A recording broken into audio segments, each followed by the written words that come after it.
Grüß euch, liebe Zuschauer, ihr könnt das jetzt nicht sehen, ich habe hier die halbe Kugelschreiberkamera in der Hand. Ich bin mit der Qualität der Filmaufnahmen, ich habe sie schon zuvor getestet, ziemlich zufrieden, aber für 90 Euro finde ich, ist die Filmqualität nicht okay. Außerdem bin ich draufgekommen in der Textdatei der Software von der Kugelschreiberkamera, dass die seit 2007 schon am Markt gibt, also dieser sogenannte Verkäufer dieses Kugelschreiber-Kamera-Geschäftes hat, was der Preis anbelangt, ein bisschen Bedrohung.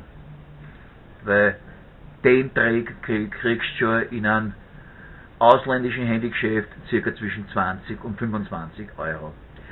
Aber ich bedanke mich trotzdem für Ihre Aufmerksamkeit, fürs Zuhören, fürs Zuschauen, ja. Ich glaube, man sieht schön das Wimmel da oben auf der Stirn, ich habe schon lange keins mehr gehabt, seit der Pubertät. Ne?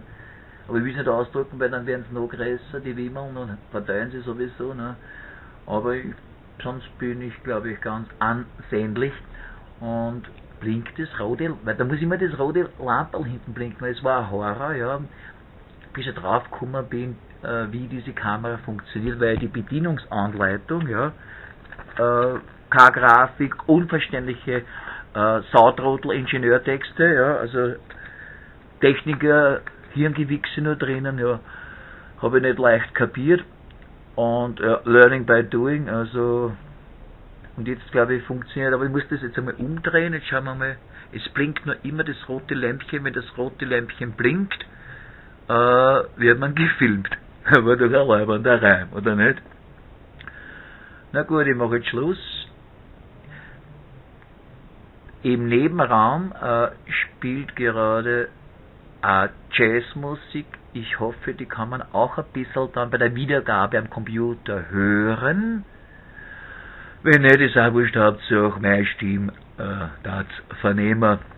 Ja, meine Bierseiferstimme. Also ich verabschiede mich jetzt da, gell. Und natürlich wichtige Filme mache ich natürlich mit meinem wunderbaren Camcorder, der ist verlässlich seit 4 Jahren.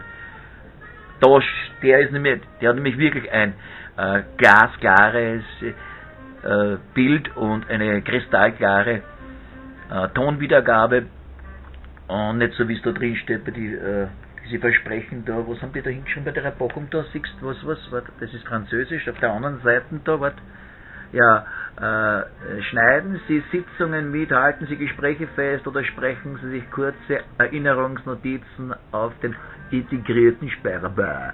Dank HD-Auflösung und kristallklarer Tonqualität geht Ihnen kein Detail verloren. Auch hochauflösende Fotos im JPG-Format macht die Kamera auf Knopfdruck.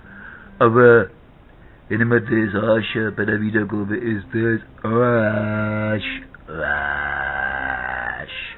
Ciao.